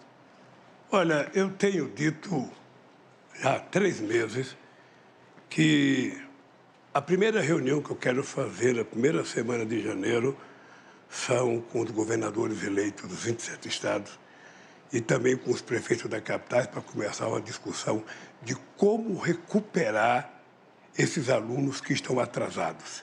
Esses alunos que ficaram mais analfabetos do que já eram, porque não tiveram sequer um auxílio de um computador, da internet para poder estudar. Ou seja, 2 milhões de crianças estão mais atrasadas do que os mais ricos e nós precisamos recuperar.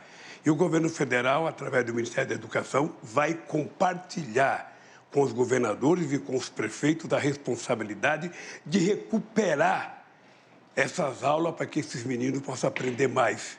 Sabe, nós vamos ter que fazer um verdadeiro mutirão, convidar professores, quem sabe trabalhar de domingo, quem sabe trabalhar de sábado, para que a gente possa fazer com que essa meninada, sabe, consiga aprender aquilo que eles deixaram de aprender durante a pandemia. É triste, mas é verdade. Os pobres aprenderam menos, os negros aprenderam menos, porque os ricos têm internet, estudaram em casa, fizeram aula em live, ou seja, e os pobres ficaram sem aula. Isso nós vamos cuidar. Pode se preparar os governadores e os prefeitos, que o Ministério da Educação, no meu governo, vai ser parceiro para recuperar. Candidato Jair Bolsonaro, sua vez de responder, por favor. Até que enfim, uma verdade, uma sinceridade. Os alunos ficaram mais analfabetos do que já eram. Os já eram, foi do teu governo, Lula. E Dilma. A garotada ficou 2 anos em casa. Eu fui contra isso. Mas vamos aos fatos. Nós já estamos fazendo. O nosso ministro da Educação tem um aplicativo que foi aperfeiçoado e já está há 1 ano em vigor. Chama-se Grafogame. Ou seja, num telefone celular, se baixa o programa e a garotada fica ali. Letra A, ela aperta o A, aparece o som de A. Vai para sílabas, C, A, K. E no passado, no tempo do Lula, a garotada levava 3 anos para ser alfabetizada. Agora, em nosso governo, leva 6 meses. Ou seja, a grande diferença está aí. A gente não fala o que vai fazer, a gente mostra o que está fazendo. O seu Paulo Freire, Lula, não deu certo. E mais do que isso, nós vamos começar agora com o FIES técnico para a garotada do ensino médio ter uma profissão. Auxiliar de enfermagem, marceneiro, entre tantos outros. Essa é a diferença do nosso governo e do teu. Tu nunca se preocupou em educar ninguém no Brasil. Nós educamos e alfabetizamos. Agora, mais uma rodada direta com o banco de tempo entre os candidatos. Seguindo as mesmas regras do primeiro bloco, cada um terá 15 minutos para administrar como preferir.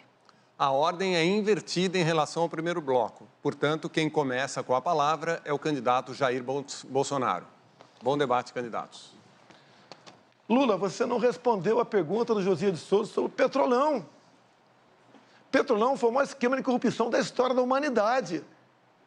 O endividamento da Petrobras, com desvio de recursos, com compra de refinarias como Passadina, com o começo da construção de 3 refinarias, uma no Maranhão, outra no Pernambuco, outra no Rio de Janeiro.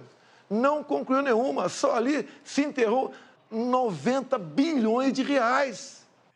Dinheiro, Lula, que você enfiou no ralo e grande parte dividiu com seus amigos. Muitos devolveram centenas de milhões de reais. Lula, a Petrobras se endividou em 900 bilhões de reais. Isso equivale a você fazer 60 vezes a transposição de São Francisco. Lula, responda sobre o Petrolão. Eu vou responder sobre a Petrobras e vou dizer uma coisa para você. A Petrobras tinha uma dívida de 300 milhões. E essa dívida foi feita porque a Petrobras precisava tirar o pré-sal de 7 mil metros de profundidade, que vocês não acreditavam. E muita gente nesse país dizia que era impossível tirar o petróleo de 7 mil metros de profundidade. E nós conseguimos tirar, e hoje o barril de petróleo colocado em terra é quase com o mesmo preço do barril de petróleo da Arábia Saudita. A segunda coisa é que eu fiz a capitalização da Petrobras de 70 bilhões, foi a maior capitalização da história do capitalismo em dezembro de 2010 e transformei a Petrobras na segunda maior empresa de energia do mundo. E isso permitiu que a gente ficasse autossuficiente. O que acontece é que nós decidimos fazer refinaria, sim. O polo petroquímico de Itaboraí, no Rio de Janeiro, que foi parado. Nós decidimos fazer a refinaria no Maranhão, uma refinaria no Ceará. Fizemos a refinaria de querosene, sabe, no Rio Grande do Norte. Porque esse país queria ser exportador de produtos derivados e não de óleo cru, como está sendo agora. O Brasil tem um potencial extraordinário e se houve corrupção na Petrobras, olha, prendeu-se o ladrão que roubou, acabou. E prendeu porque houve investigação. Porque no nosso governo nada era escondido. A gente não tinha sigilo. Não tinha sigilo do filho, da filha, não tinha sigilo do cartão de crédito.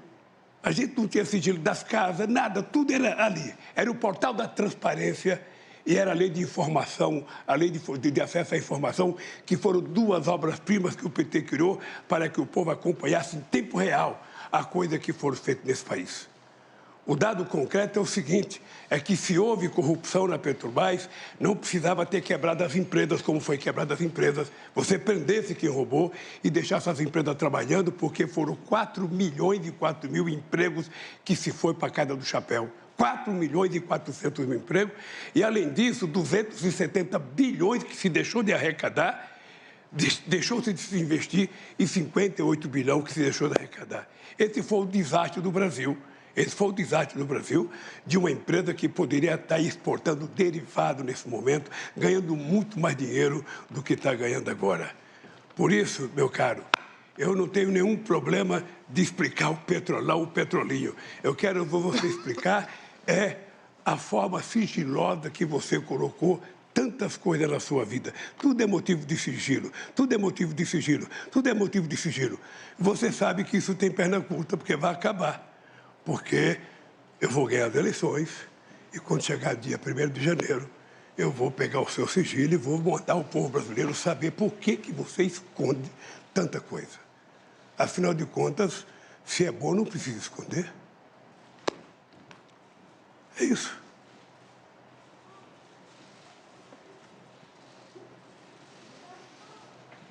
Estou à sua disposição. Aliás... Fica aqui, Lula, fica aqui. Aliás, deixa eu lhe falar uma coisa. Fica aqui. Deixa eu te falar uma coisa para você. Sabe o que eu fiquei sabendo agora? Sabe o que eu fiquei candidatos. sabendo agora? Que todo o discurso seu no Congresso Nacional era falando bem de mim, quando era deputado e eu era presidente. Lula. Me ligaram, disseram que você era um puxa-saco meu que não tinha precedente na história. Porque você sabe que eu cuidei do Exército, que quando eu cheguei não tinha sequer coturno, o soldado era liberado às 11 horas porque não tinha dinheiro para o rancho. Você sabe que a Marinha não tinha quase mais navio. Você sabe que a Aeronáutica não tinha avião.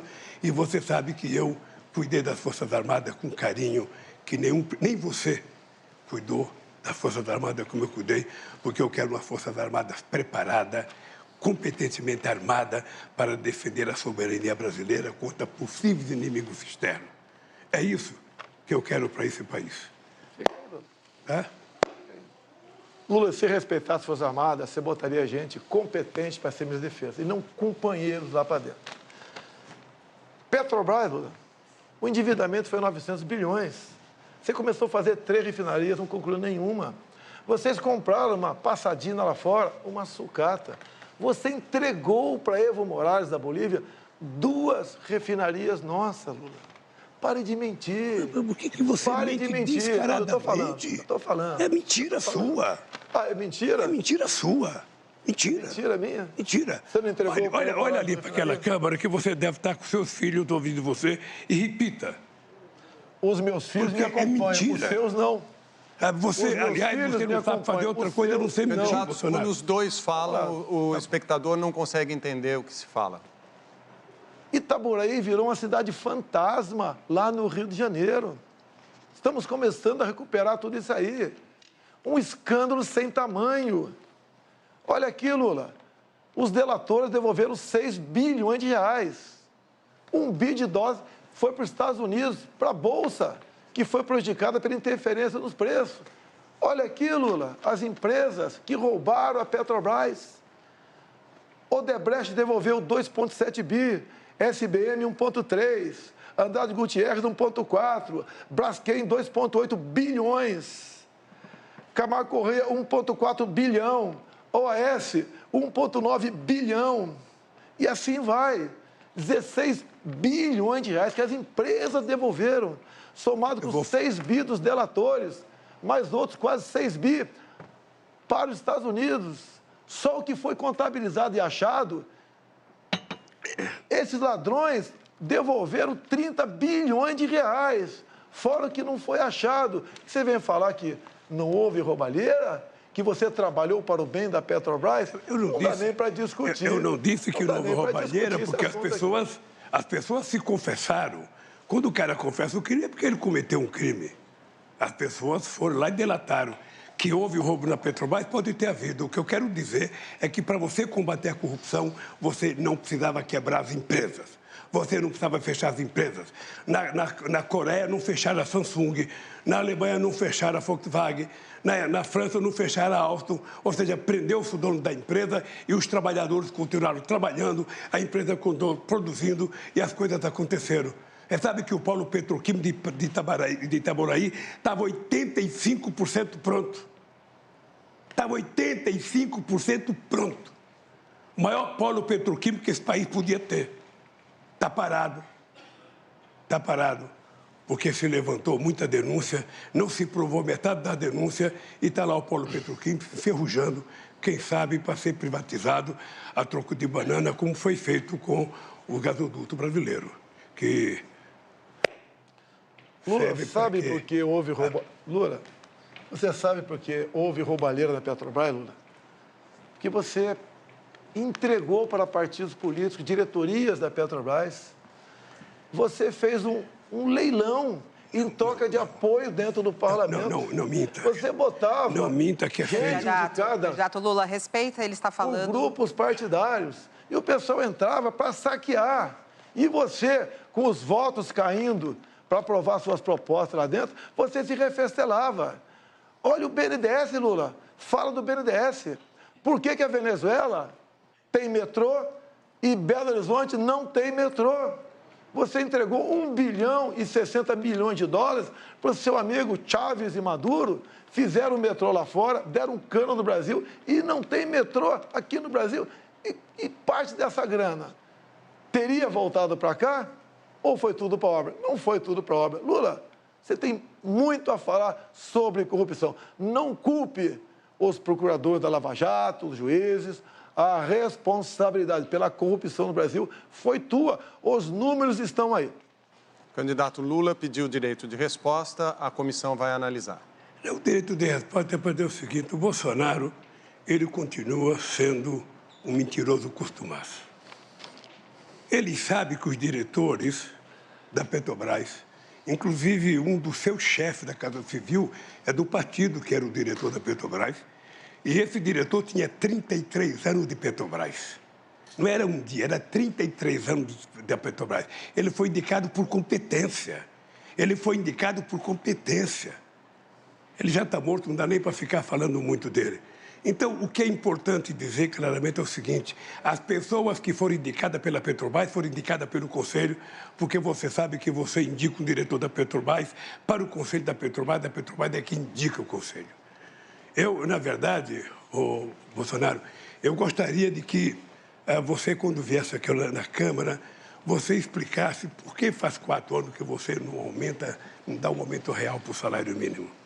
São 36 milhões de aposentados, dos quais 36 milhões que ganham salário mínimo, dos quais 22 milhões de aposentados que estão há 4 anos sem receber aumento real. No meu governo, receberam 74% de aumento real. É por isso que a economia cresceu.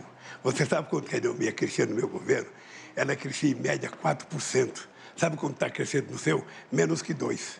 Ou seja, crescia, e o Brasil, quando eu deixei a presidência, estava crescendo 7,5%. Eu vou lhe dar um dado para você pesquisar. Um dado para você pesquisar.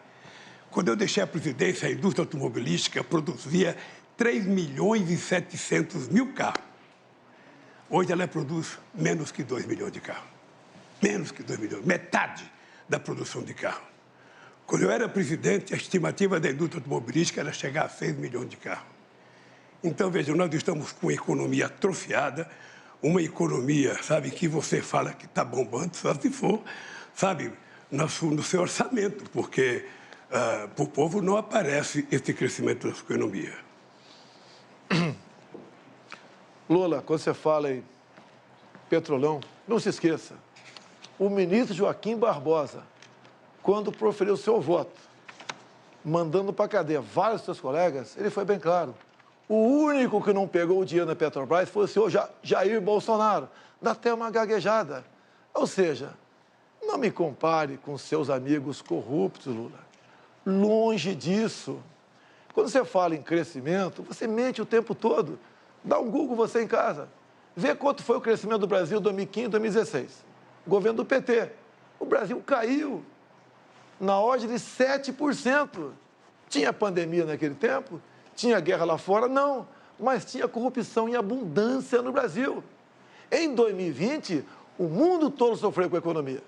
Falavam lá fora que o Brasil ia cair 10%. Caiu 10%. No ano seguinte, recuperamos. Ou seja, com pandemia, com uma guerra lá fora e com uma crise ideológica, nós ficamos no 0 a 0 em 2 anos. E em 2 anos, você perdeu 7%. Sem pandemia, sem falta d'água e sem guerra lá fora. Há uma diferença enorme entre cuidar da economia com uma pessoa como eu e o Paulo Guedes e você. E para falar economia, prezado Lula, quem vai ser seu ministro da economia? Já decidiu? Ou está barganhando ainda com algum partido político? Quem vai ser seu ministro da economia, Lula? Fala para a gente aqui. Uma coisa, eu falei do meu governo. O governo mais exitoso da história do Brasil. Um governo que tirou 36 milhões de pessoas da miséria absoluta.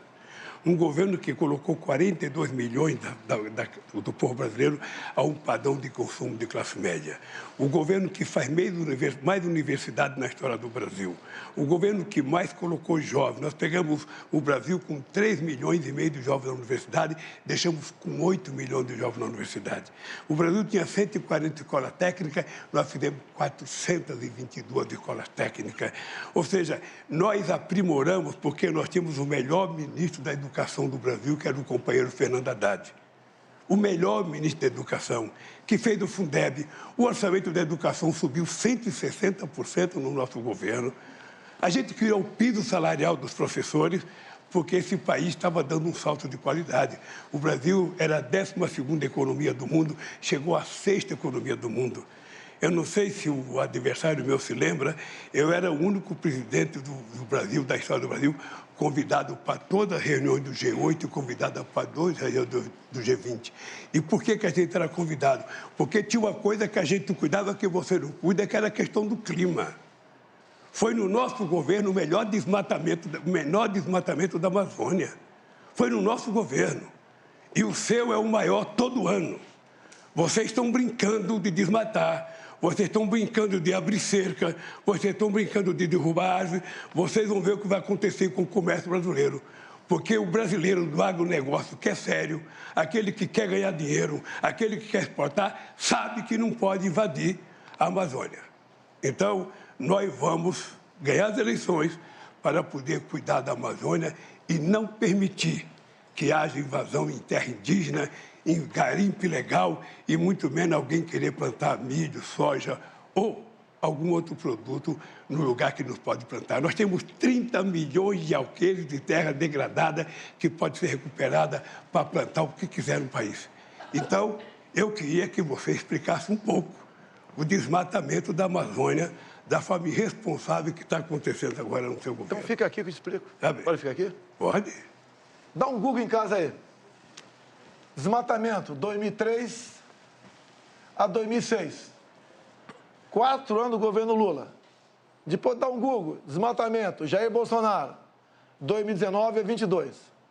No seu governo, foi desmatado mais do dobro do que no meu. Dá o Google em casa. Deixa ele falar Dá o Google, não, deixa ele terminar, Lula. Dá o Google em casa. Você desmatou 2,5 vezes mais do que no meu governo, Lula. Você fala em economia, eu peguei o Brasil endividado, quebrado contigo, roubalheira.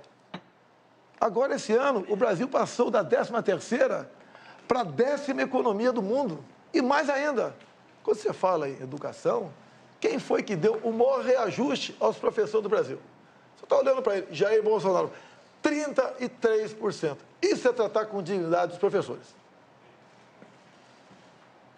Acabou? Acabou? Vamos lá. Eu vou lhe falar uma coisa. Pode dar um Google, pode dar o que você quiser, você vai perceber que quando eu ganhei as eleições, tinha um desmatamento de 27 mil quilômetros. Caiu para 4 mil quilômetros. O Brasil participou da COP15 em Copenhague, participou do Encontro de Paris, em que o Brasil era elogiado porque o Brasil era o país que menos desmatava e que mais cuidava da questão ambiental. Não existiu nenhum governo que fizesse o que a gente fez na questão ambiental.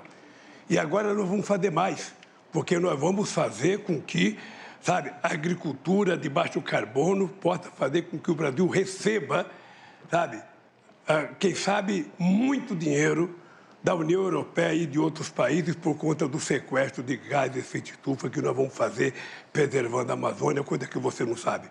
Nós vamos tentar fazer da biodiversidade da Amazônia uma forma de enriquecimento daquele povo da Amazônia, de quase 30 milhões de pessoas que moram lá, e não desmatar e não desmontar como vocês estão fazendo. Destruição. Essa é a palavra, destruição. Invasão de terra indígena, garimpo ilegal, coisa que nós vamos proibir. O nosso governo não vai ter. Aliás, eu vou te dar uma novidade. Eu vou criar o Ministério dos Povos Originários.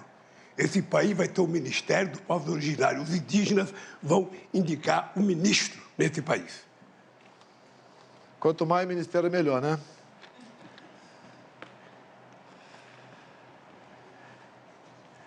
Lula, tu acabou de dizer, há poucas semanas, que é dividir a biodiversidade da Amazônia com o mundo.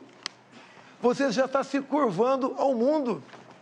Em vez de você falar que a Amazônia é nossa, você quer dividir a nossa biodiversidade. Você só consegue manter em pé as suas mentiras se você botar um plano de governo teu, que todo mundo já sabe. Controle da mídia. Você fala o tempo todo que quer controlar a mídia, que vai controlar a mídia. Ou seja, somente assim, Lula, para as suas mentiras permanecerem em pé. Você quer ou não controlar a mídia? Mentiroso é você. Você mente todo dia.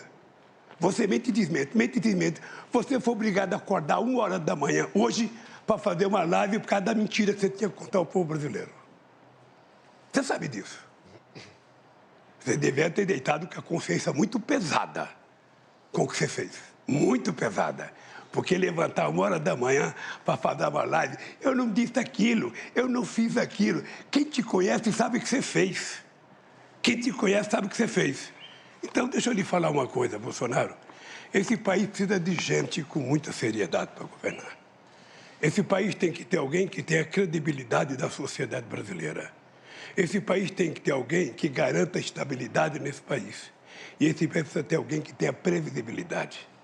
Esse país não pode ter um governo que parece um biruta, que todo dia fala uma coisa, todo dia diz uma coisa, todo dia desdiz a coisa que diz. Esse país precisa de gente séria. E é por isso que nós vamos trazer o que você não conseguiu trazer. Nenhum país te convida para ir lá e ninguém quer vir aqui, pois eu vou voltar a abrir esse país para o mundo. O que nós vamos fazer é fazer a da Amazônia, nós vamos fazer acordos para pesquisar a riqueza da biodiversidade da Amazônia em bem do povo brasileiro e em bem da humanidade.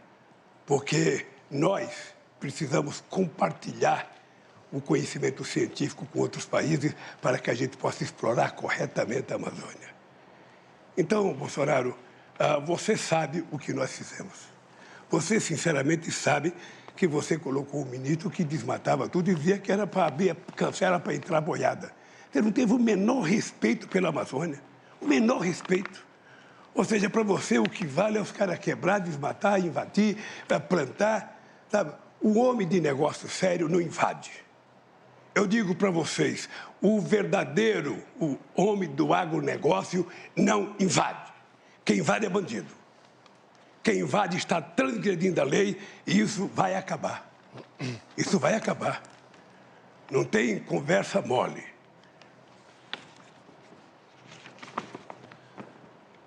Em 14 anos, você não fez nada. Em 14 anos, você não fez nada. Está prometendo que vai fazer pela Amazônia agora? Você não fez nada. Você passeou por aí, as suas viagens, mas nada além disso. Você não fez nada para o Brasil. Vamos falar um pouquinho sobre... Já você falou que vai trazer amigo para cá? Você sentiu... Você vai trazer... Você era deputado e você sentiu orgulho de ter o Lula como presidente. Fala a verdade. Meu tempo? Vamos falar dos seus amigos? Vamos. Daniel Ortega? Vamos. Ortega? Vamos é seu falar. amigo, não é? Vamos falar. É Ortega, seu amigo? Vamos falar. É seu amigo Ortega? Faz a pergunta. Ele te cumprimentou quando tu foi para o segundo turno aqui. Faz a pergunta. Ele lá está prendendo padres, expulsando freiras, fechando canais de TV como a CNN, de TV e rádio católica. Ele acabou de proibir a comemoração do Dia da Bíblia, proibiu procissões, fechou o país, um desrespeito com as religiões. E você o trata como amigo? Diz que isso compete a ele e nós não podemos fazer nada? Outro amigo teu, Lula, quando eu falei na ONU que estava de portas abertas para receber freiras e padres da Nicarágua, o teu outro amigo, Petro, da Colômbia, ocupou a tribuna e pediu a descriminalização da maconha, ou melhor, da cocaína, o que é mais grave ainda. Lula, esses são seus amigos aqui no Brasil, são chefões da comunidade. Não é o povo do Complexo do Alemão, não. O povo ali é decente, é ordeiro, é trabalhador. Você é amigo da minoria, pessoal do CPX e dos traficantes.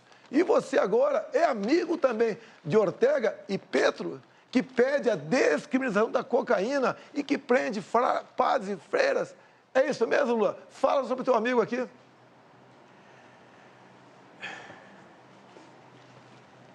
Eu senti muito orgulho de, no dia 19 de julho de 1980, e participar da comemoração do aniversário da Revolução Sandinista, que derrubaram um ditador chamado Somoza de 30 anos. Agora, o regime político da Nicarágua é uma coisa que depende deles, e o Daniel Ortega sabe, você sabe, o Chaves sabe, todo mundo sabe, que se eu quisesse acreditar em mandato perpétuo, eu teria aceito o terceiro mandato quando me propuseram. Eu acho que quem acha que é imprescindível, insubstituível, começa a nascer um ditador. Então, se o Daniel Ortega está errando o povo da Nicarágua, que puna o Daniel Ortega. Se o Maduro está errando o povo, que puna. Porque você, quem vai punir, é o povo brasileiro. Dia 30 de julho, dia 30 de outubro, se prepare. Eu faço aniversário dia 27 e o povo vai me dar de presente a sua volta para casa. É isso que vai acontecer. Porque o povo está precisando de alguém que cuide dele. alguém que cuide do povo, alguém que cuide da mulher, do trabalhador, alguém que cuide, que tenha... Candidato Lula, o seu tempo acabou. É que eu fico empolgado. Muito obrigado. Quem cuida do povo sou eu, do mais pobre. Olha o Auxílio Brasil. Você que é pobre, tem dificuldade. Multipliquei por 3 o valor médio do Bolsa Família. Agora vamos falar de fé, de religião, de liberdade. Ele assinou a Carta da Democracia e é apaixonado por Ortega, por Maduro, pelo falecido Fidel Castro, entre outros ditadores. O círculo de amizade dele aqui nas comunidades não é o povo trabalhador, são os traficantes. Olha a preocupação que nós temos. O que tem de comum entre Lula, Ortega, Chávez falecido, Maduro, Evo Morales, Fernandes da Argentina, Petro da Colômbia? São do Foro de São Paulo, são todos amigos. Olhem para onde estão indo esses países. A Venezuela, o Lula fez campanha para o Chávez lá atrás e para Maduro também. Até chegou a falar certa vez, pode faltar tudo na Venezuela, menos democracia. Olhe como é que está o povo da Venezuela, o país mais rico do mundo em petróleo, cujo povo vive numa pobreza abaixo dos nossos irmãos do Haiti. Olha para onde está indo a nossa Argentina. Deixo claro, Fernandes, ainda candidato, foi visitar o Lula na cadeia em Curitiba. Se elegeu presidente. Olha como é que está a economia da Argentina. 40% do povo da Argentina está na linha da pobreza. Já reviram lixões para sobreviver. É isso que nós queremos para o Brasil? Botar umas pessoas como essa, sem qualquer qualificação intelectual ou moral, para administrar nosso país? Ele quer voltar à cena do crime, o seu Geraldo Alckmin. O povo não vai deixar isso acontecer. Esse nosso povo respira liberdade. Lula, durante a pandemia, fecharam igrejas. Muitos governadores do teu partido, você não falou nada. Igreja não se fecha nem em tempo de guerra. E você permitiu que os seus governadores fechassem igreja, Lula. Que respeito você tem para com as religiões? Nenhum. Lula, vá lá para Roraima, ver o povo venezuelano fugindo para cá. Homens e mulheres chegando, pesando 15 quilos abaixo. Não chega nem um cão ou gato com essas 600 pessoas todo dia. Sabe por quê, Lula? E os seus animais foram comidos na Venezuela. Pobreza e miséria. O único que vive muito bem lá, um dos raros, é o próprio Maduro. Mais ninguém.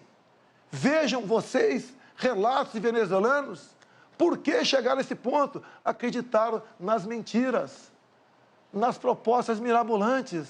Vou te dar carne e cerveja.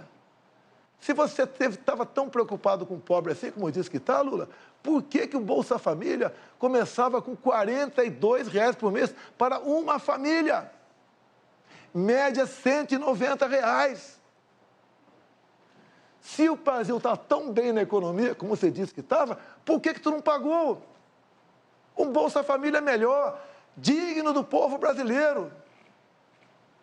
Eu tripliquei esse valor, achando recurso no orçamento, mesmo sendo o primeiro presidente que pegou o teto de gastos, negociando com o parlamento, contra o PT.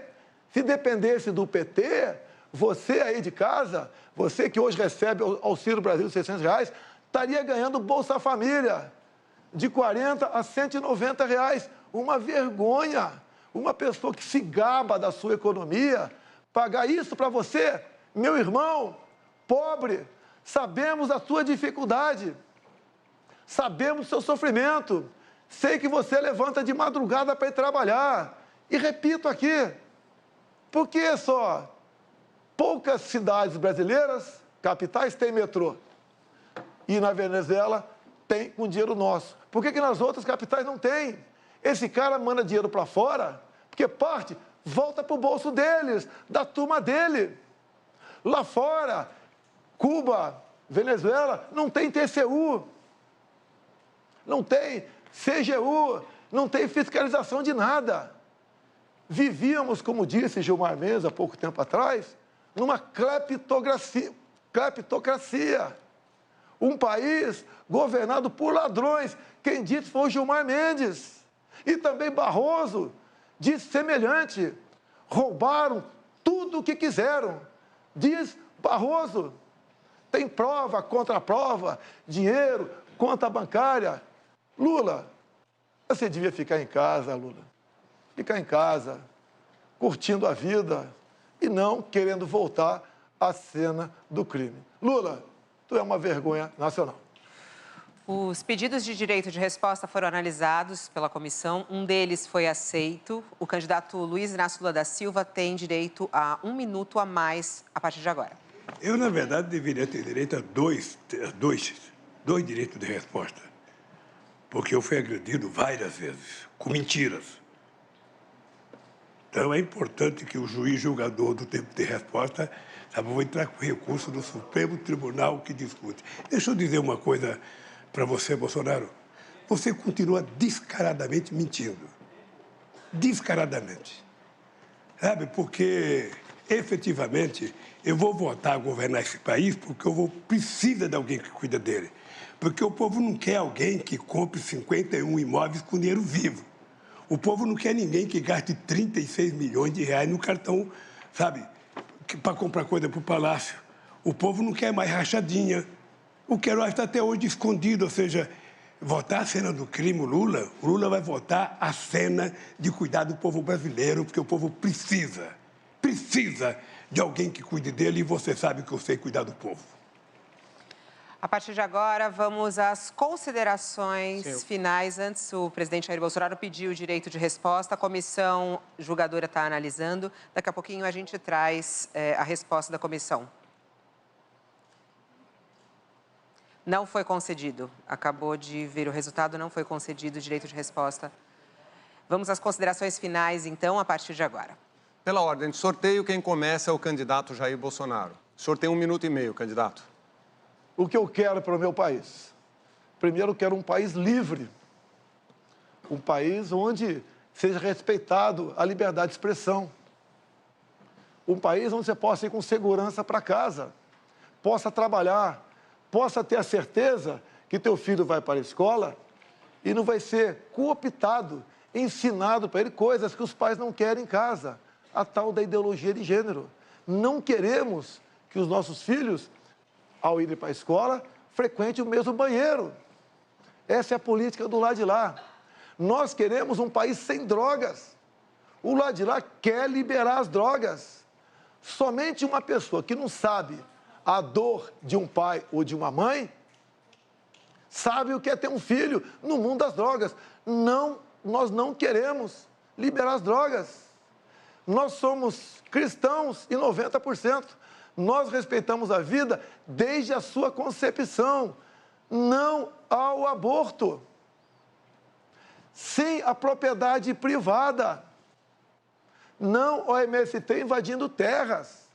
Respeito ao homem do campo. Pelo direito à legítima defesa. Esse é o país que nós queremos. E não um país do retrocesso, da corrupção, da roubalheira e do desrespeito para com as religiões. E agora quem tem 1 minuto e meio para as suas considerações finais é o candidato Luiz Inácio Lula da Silva. Por favor, candidato. Eu queria primeiro agradecer ao povo brasileiro mais uma vez e dizer para vocês que não deu para se discutir tudo o que tinha que se discutir aqui, mas eu queria dizer para vocês o seguinte: o meu adversário é, efetivamente, o cara que tem a maior cara de pau para contar inverdades aqui.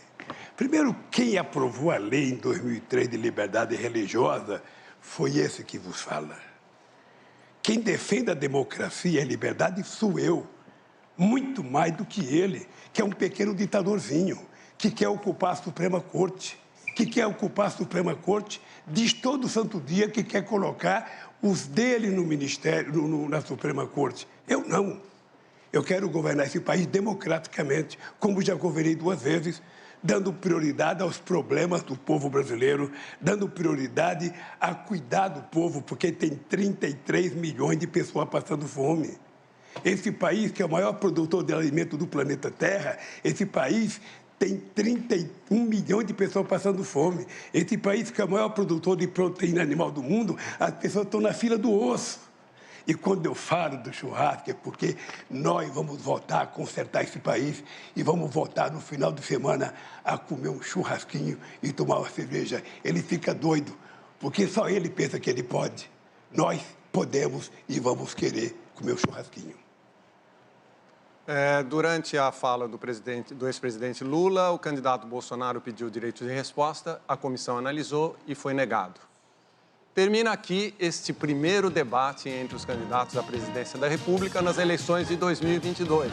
Uma parceria entre o Grupo Bandeirantes, TV Cultura, peço que a plateia faça silêncio, por favor. Parceria entre o TV Cultura, o UOL, Folha de São Paulo e Bandeirantes, com apoio do YouTube e do Google.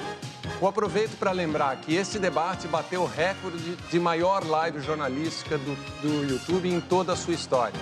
Agradeço a todos e a todas que nos acompanharam pela TV, pelas rádios, pelas mídias digitais. E em nome das empresas do Pool, agradeço novamente a presença aqui dos 2 candidatos, Luiz Inácio Lula da Silva, Jair Bolsonaro, na sede da Band em São Paulo. Uma boa noite para você. Boa noite e boa semana a todos.